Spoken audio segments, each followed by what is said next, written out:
Japan, and Richard loves Colombia. So with that, I'm going to leave you with Dele, who is going to lead the evaluation panel. Dele, all yours. Right, so good morning, everyone. Evaluation is where we get the audience's reflection on the speaker's performance, because this is where we understand the meaning of the expression, beauty is in the eye of the beholder, because we all see different things and hear different things, even though we've observed what appears to be the same thing. So we've got a panel now of 3 evaluators, and you, the audience, will see the different things that they saw, different from what you saw and different from each other, I suspect.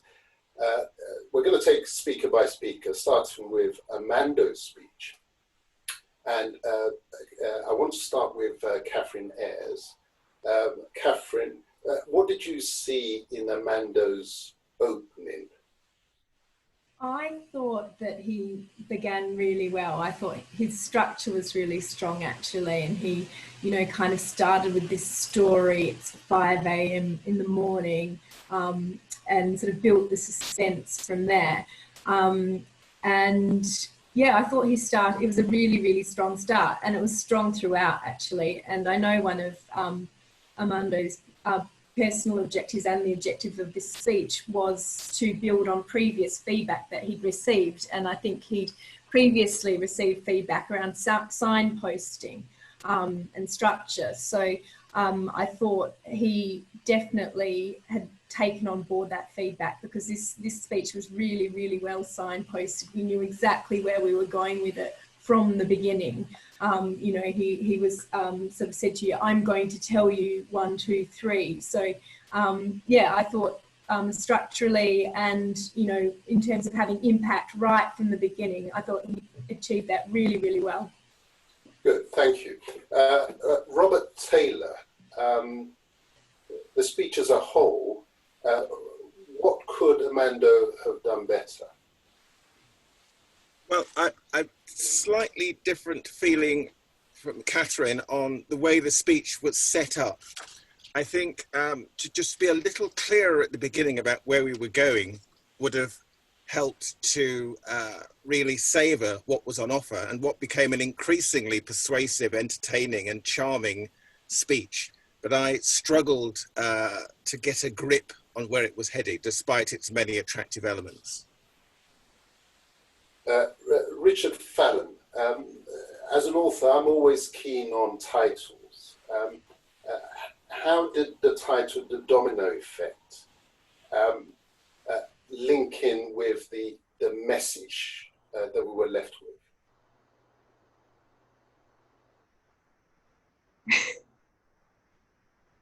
Thank you, David. I'm now unmuted. Thank you. Well, for me, the title linked it. I love the fact that he wrapped up on that. Did you know about a line of dominoes? Boom, boom, boom, boom, boom, boom. However, I would say it wasn't really indicative, the title, of the main body and bulk of the speech. And perhaps another title. It was witty and engaging and, what's that? It's a known thing. But I would have perhaps chosen another one, a little in line with signposting, which was one of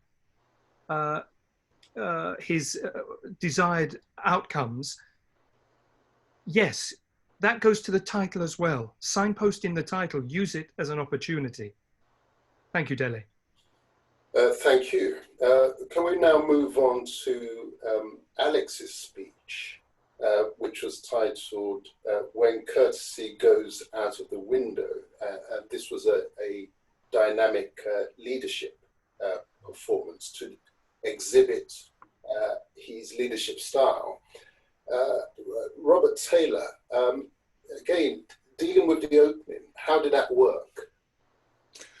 I thought it worked well. It was a bold start with a strong characterization and a not too distracting use of humor. And we very quickly moved into a personal story, which Sudeshna has illustrated very well, is a powerful way to bring us into a theme and drive something. And then it carried on being persuasive and clearly argued. I thought he did extremely well.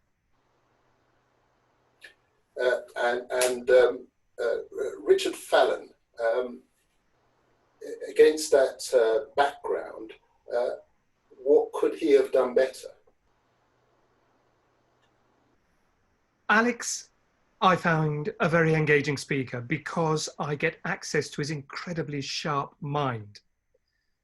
Now, the rapidity of his thought process tends towards a bit of a machine gun-like delivery. There are plenty of pauses, which is fantastic, but between those pauses, the words tend to come out very quickly, boom, and it's a little like being assaulted. So what I suggest to Alex is that he investigates his delivery rate and varies it, sometimes more slowly, pause within a sentence as well. This, I think, would really help improve what was a very effective speech.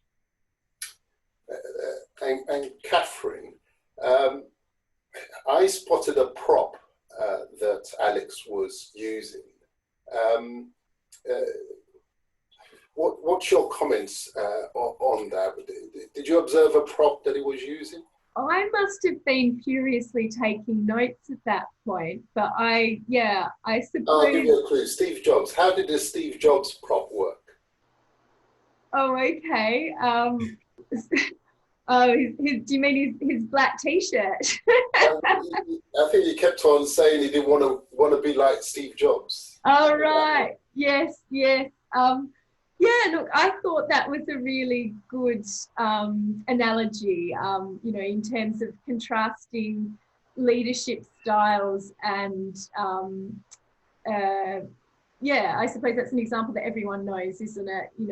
He's held up as this kind of pinnacle of success, but, under the surface was a bit of an arse, as Alex described, which I thought, really brought some humour into it. But I think that was a really good tool to get his point across, where he's talking about the power of different leadership styles and the sort of leader that he wanted to be. I thought that was pretty effective, and he ended really strongly. I thought his end statement, which said "I care," was really sort of rung in your ears. And what came throughout the speech was that Alex really does care. He cares about his people that he leads, but he also, cares about this topic and leadership and giving a good quality speech. So, that all came through really strongly for me. Thank you. And now we move on to Sudeshna's speech, which was an educational presentation of storytelling in our DNA. Richard Fallon, take us through the opening. How did that work? Well, Sudeshna told me that she wanted the introduction to the speech to be interesting enough to get the audience rapt attention immediately. And of course, it's relevant to the rest of the speech. Now, those of us who know Sudeshna will know, and those of us who've listened to the speech will know indeed, that she is a consummate storytelling. It's certainly in her DNA. I thought the way she drew us into this very personal childhood narrative engaged us immediately. It's personal and it's about childhood. She's in her element there, really. So that was a powerful introduction. I would have loved perhaps just to have had a signposting, so as we switched from different modes in the speech, we knew it was coming and we could go more thoroughly with her. Wonderful speech. Thank you, Dele. Thank you. And Catherine, how could she have taken it up to the next level? Yeah, I think just to actually build on Richard's point there, I think signposting and structure would be where I would work a little bit more on this speech. I think, her storytelling itself is impeccable, but this wasn't just a story she was telling, it was a speech about storytelling. So what I would have done was, start with that same story, really nice sort of parable, but then maybe move from there into the psychology of storytelling. And then from there, the science, what traditional story structures, what makes a good story, or the types of stories that we tell. and then end with the sort of the benefits, you know, why should we tell stories? Why is it good, you know, good for people generally? And I also thought in terms of how to end it, I loved that quote that she gave, the Hopi Indian saying, "Those who tell stories will rule the world." And I thought she should have just stopped it there because I loved that quote. Thank you. And Robert Taylor, how did the transition from the child's tale to the neurological aspects of storytelling, how did that work for you?